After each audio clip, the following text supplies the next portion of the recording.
নমস্কার। আজ আমি উচ্ছে দিয়ে মটর ডাল রান্না করেছি। একে তেঁতুল ডালই বলে।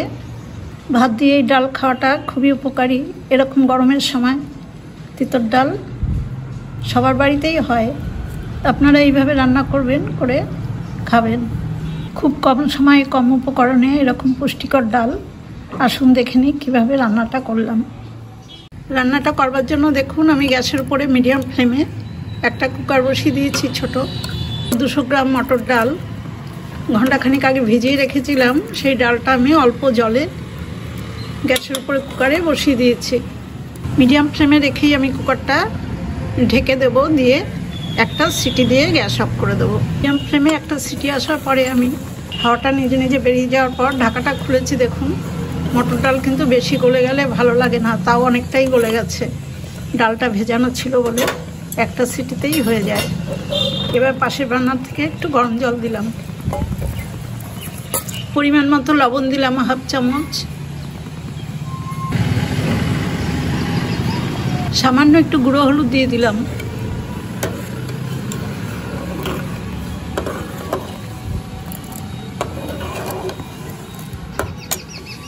এবার ডালটা আমি নামিয়ে রেখে একটা কড়াইতে উচ্ছে ভেজে নেব। আর উচ্ছে ভাজার জন্য মিডিয়াম ফ্লেমেই আবার একটা কড়াই বসিয়ে তাতে অল্প করে সরষের তেল দিয়েছি। আর 100 গ্রাম উচ্ছে দেখুন ছোট করে কেটে নিয়েছি পাতলা করে, তারপরে ধুয়ে জল ঝরিয়ে নিয়েছি। এই উচ্ছেগুলো আমি একটু ভেজে নেব।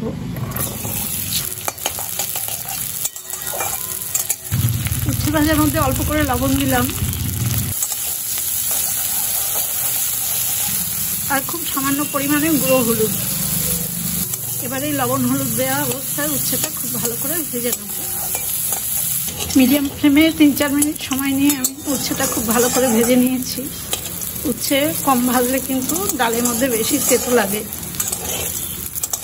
এরকম উচ্ছে ভাজা করলে কিন্তু অতটা তেতো হবে না ডাল। এবার উচ্ছেগুলো আমি সব নামিয়ে নেব। উচ্ছে ভাজা নামিয়ে নেওয়ার পর ওই কড়াইতেই আমি আরও অল্প একটু সরষের তেল দিয়ে দিয়েছি। তেলটা গরম হয়ে গেছে, এবার ফোড়ন দেবো। ফোড়নে একটা ছোট তেজপাতা মাঝখান দিয়ে ভেঙে দিলাম, আর 2টো শুকনো লঙ্কাও মাঝখান দিয়ে ভেঙে দিয়েছি। লঙ্কার তেজপাতাটা ভালো করে ভেজে নিয়েছি। এবার হাফ চামচ কালো সর্ষে দিলাম, আর হাফ চামচের কম একটু রাঁধুনি। ফোড়নটা ভালো ভাজা হয়ে গেছে। এবার 1 চামচ গ্রেট করে রাখা আদা এর মধ্যে দিয়ে দিলাম।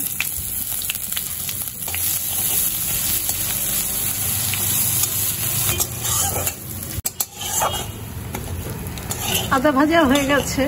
এবার কুকারের ডালটা আমি এই কড়াইতে দিয়ে দেবো।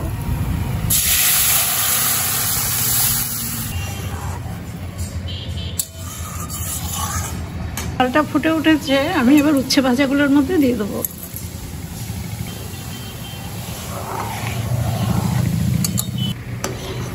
দেখুন, ডালটা খুব ভালো ফুটে উঠেছে।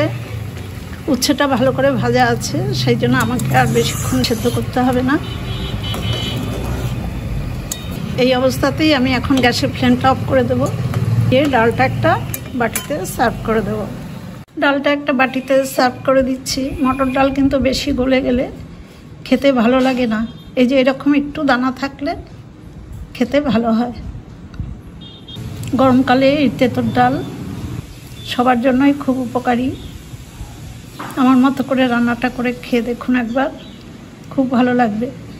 খুব বেশি উচ্ছে দেবেন না, তাহলে ডালটা বেশি তেতো হয়ে যায়। আর উচ্ছেটাও খুব ভালো করে ভাজতে হবে। আমার এই তেঁতুল ডাল রান্না করার রেসিপিটা দেখে আপনাদের যদি ভালো লাগে তাহলে একটা ছোট্ট লাইক আর শেয়ার করে দেবেন। সবাই খুব ভালো থাকবেন, সুস্থ থাকবেন। ধন্যবাদ।